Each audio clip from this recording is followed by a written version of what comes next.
الحمد للہ وکفا والصلاة والسلام علی من لا نبی بعدہ اما بعد بسم اللہ الرحمن الرحیم۔ حج مذاکرہ گروپ کی طرف سے منزل حج کے اسباق کا سلسلہ چل رہا ہے۔ آج ہمارا تیسرا پڑاؤ، تیسرے سٹاپ کے بارے میں ہم پڑھیں گے۔ اس سے پہلے پڑاؤ میں ہم نے یہ بات جاننے کی کوشش کی کہ حج بیت اللہ شریف کی واجب کرنے اور اللہ جل شانہ کی طرف سے اس کی فرضیت میں ہماری عقل اور سوچ کے مطابق اللہ جل شانہ نے کون کون سی حکمتیں رکھی ہیں، اسی سلسلے کو تھوڑا سا آگے بڑھاتے ہوئے ہم یہ آج کے پڑاؤ میں جاننے کی کوشش کریں گے کہ حج ہے کیا، اور وہی بات کہ اس کے افعال و ارکان میں کیا حکمت اور فلسفہ ہے، اس کی حقیقت کیا ہے، اس میں عقل کے لیے کیا کیا نقطے پڑے ہوئے ہیں۔ تو اس بات کی تفصیل میں جاتے ہوئے یہ عرض کرتے ہیں کہ دیکھیں، جیسے ایک مجازی عاشق اور مجازی عشق میں مبتلا آدمی کے جو اعمال ہوتے ہیں، جو اس کے حرکات اور سکنات ہوتے ہیں، تو اس کو دیکھ کر اس میں ظاہری طور پر کوئی عقلی وجہ بتانا اور دیکھنا مشکل ہوتی ہے۔ تو اسی طرح افعال حج، اس کے جو افعال ہیں، اس کی حکمت اور معقولیت کو سمجھنا اور سمجھانا بھی یقیناً ایک مشکل کام ہے، اور اس میں بہت ساری دشواریاں پیش آ سکتی ہیں۔ ہم اگر غور کریں تو حج کے ظاہری جو اعمال اور افعال ہیں، ان کی حقیقت کو جاننا اور عقلی طور پر اس کو سمجھنا، تو اس کے لیے یقیناً عقل سلیم، ایک بہترین عقل، فطرت سلیم، اور ان سب سے بڑھ کر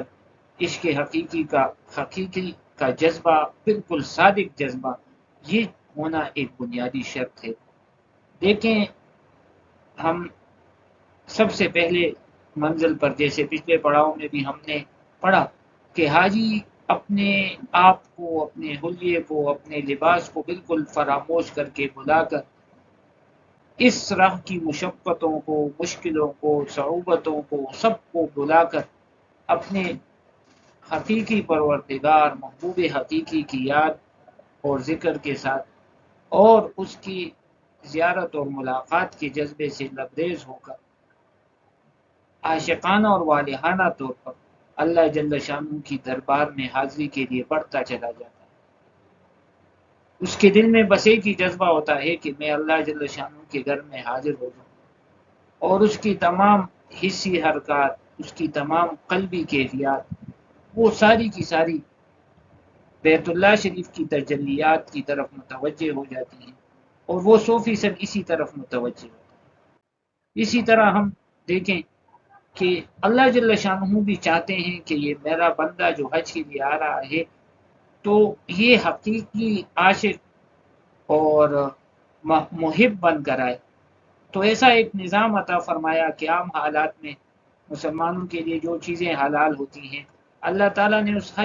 اسی حج میں ان چیزوں کو حرام قرار دے دیا۔ بندوں کے لیے ایک خاص لباس مقرر فرما دیا جو 2 چادروں کی شکل میں ہے، اور ایسی پابندیاں لگا دی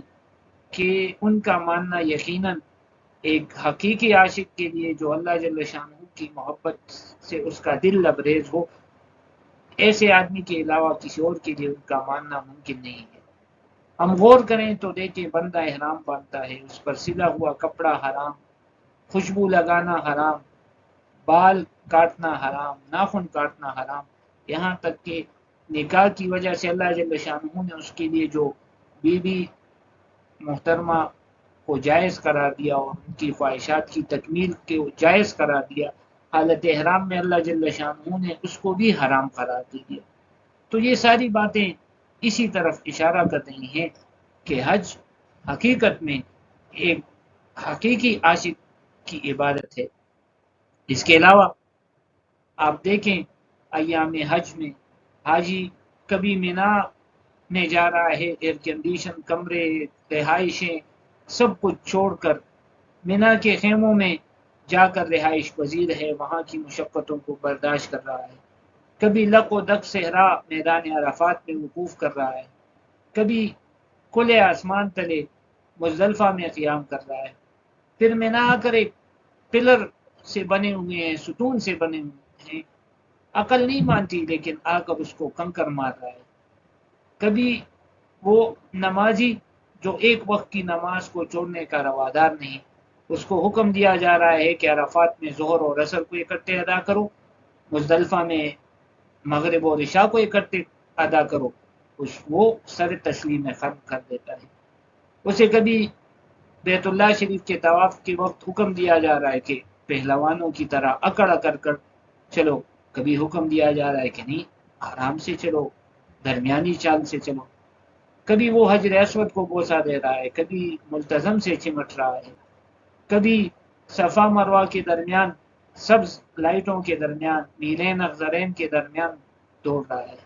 تو حاجی ان اعمال کو بغیر سوچے سمجھے کس کے کہنے پر ادا کر رہا ہے،